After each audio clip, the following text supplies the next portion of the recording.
ধর্মকে অপব্যবহার করা রাজনীতি এগুলো বাংলাদেশের আরপিও থেকে শুরু করে এগুলো টোটালি নিষিদ্ধ করে দেওয়া।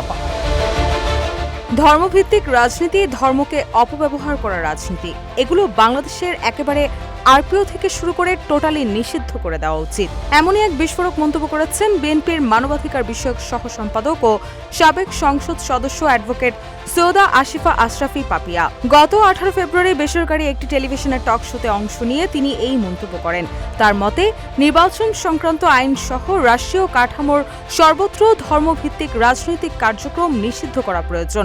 একই সঙ্গে সাম্প্রতিক সময়ে বিভিন্ন বিশ্ববিদ্যালয় এবং সরকারি প্রতিষ্ঠানে দেওয়া নিয়োগ নিয়েও প্রশ্ন তুলেন তিনি।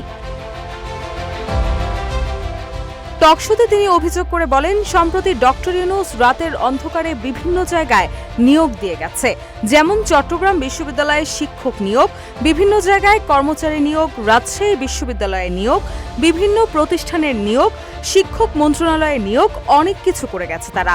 এসব নিয়োগ মেধা ও যোগ্যতার ভিত্তিতে হয়েছে নাকি সরকারের পছন্দের ভিত্তিতে হয়েছে তা যাচাই করার আহ্বান জানান তিনি। প্রয়োজনে পুনঃমূল্যায়নের দাবিও তোলেন তিনি।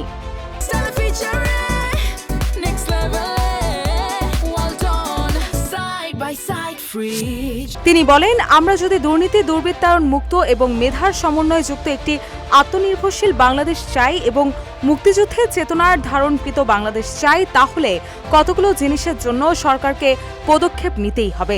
বাংলাদেশে যেই দল যখন ক্ষমতায় থাকে নিয়োগ তার হাতে থাকে, কিন্তু এইখানে যেই মেধা রাষ্ট্রের জন্য ক্ষতিকর, যেই মেধা মুক্তিযুদ্ধের চেতনা ধারণ করে না, যেই মেধা ধর্মকে অপব্যবহার করে এবং চেয়ারে বসার পর তার দলীয় কর্মকাণ্ডকে প্রাধান্য দিয়ে রাষ্ট্রকে একটা হুমকির মুখে নিয়ে যায়, সেই মেধা থেকে আমাদের বাঁচতে হবে।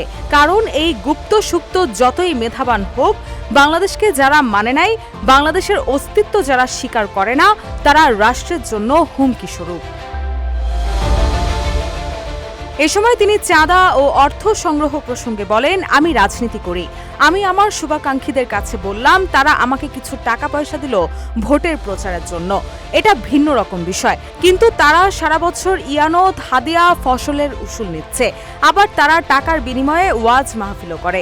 আমরা যে সারা জীবন বক্তৃতা দিচ্ছি দলের জন্য, আমরা কি টাকা নিয়ে বক্তৃতা দেই? এমন প্রশ্ন তুলেন তিনি।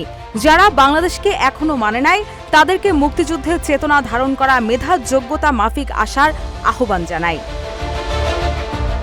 রুশা সুর, নিউজ ডেস্ক, ইত্তেফাক।